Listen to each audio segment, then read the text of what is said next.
No, and I'll use a fun one that is like the most personal and the most probably the coolest thing that I saw that was Dirk, being around Dirk, and even at 41 years old, like he's out there with his shooting coach Holger, and he would fly him in from Germany every once in a while, and they would go through the same routine that he went through when he was 16 years old, the same, you know, whatever fadeaways and the same footwork, and he makes seven at this spot, and whatever the case was, like those guys are just, it's just a ritual. It's crazy. Some guys are different. Like they'll just be like, hey, we'll get on the court and we'll do an hour of this. Some guys just go in and shoot. Some guys, focus more about the off court stuff. And like here's another good example is I don't know how this might not be 100% credible, but like I know JJ Redick has had the same shooting routine since he was like 9 years old. And it's like, that's worked for him. That's his comfortability. He's just so meticulous with that routine. And whether it's making, I don't know what it is, making 300 shots or taking 3,000, whatever, whatever it is, like if, the guys are, it's next level. It really is a different mentality to be able to go do that every single day and just not get bored and know it's for a greater purpose. I think Dave was telling me a story about you getting dunked on by Luka once. Would you what was just the level of athleticism like compared to just anywhere else that you played, just being around those guys? And Dave's got to chill. No, yeah, I mean, it wasn't. First off, it wasn't like chest to chest. Like I got like dunked over. Let's be real. I wouldn't let that happen. No, but it's just a whole. It's a whole just another level. People think you're the best basketball player at what's a good example? St. Bonaventure. You're the all-time leading scorer at St. Bonaventure, and you might be an absolute nobody in the NBA. Like you are not even in the top 500. You're not even in whatever. And people don't realize how hard it is to get spot 300 to 450. It's those guys are so hungry and they're so good and they have such a niche.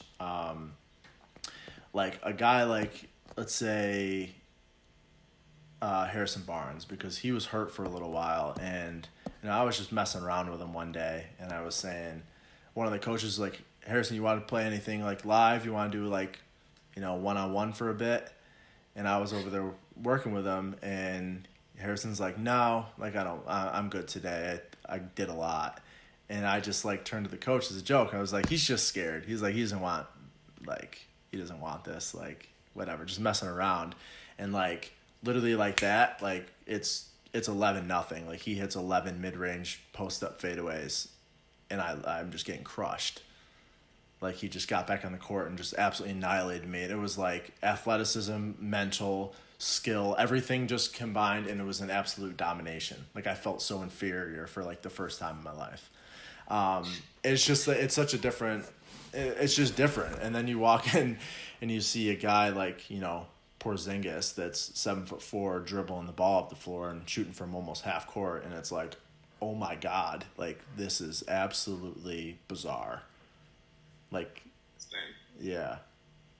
And I remember another thing, I was not from necessarily an athleticism standpoint, because I might have been more athletic than Dirk his last year. Let's be real, he was hobbling up and down, but he was hurt. He was coming back from an ankle injury, and he would play full court with us. And everyone's like, yeah, I got Joe Schmo, and we're just other coaches and whatnot. And I'm sitting there, the last person on the court, I got Dirk. All right, cool. I'm out there, and he might have had, we played 4 10-minute running quarters, and he was 15 for 16 shooting, all mid-range, fadeaways, whatever. And I'm sitting there after the game pissed because we lost. And then I'm sitting there dude, that's the 6th all-time leading scorer ever. like ever, and I was like pissed, but it's just like it makes you like come back to reality. Like these guys are just special. Yeah. What did you notice about Dirk being obviously legend, old guy on the team, but just as like a teammate perspective, just from what you'd witnessed, like what was he like, whether it be off the court or just on the court? Was he basically just another coach out there, or what He is Just kind of the set him apart he's off? just such a good, he's the nicest guy in the world. He really is, but like he flips that switch and he's an ultra competitor at the same time. But talking about like locker room guy and this and the relationship with anybody, he can talk to anybody. He's out there, teaching. He's out there doing this, and he was just all around like what you want in a person in your organization. Like not even just a player. Like you just want those people around in your life. Like he is really just.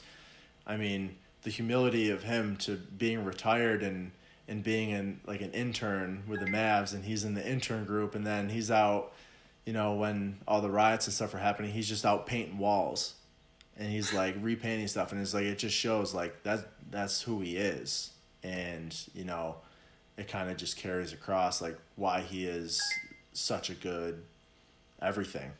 He's just got that mindset.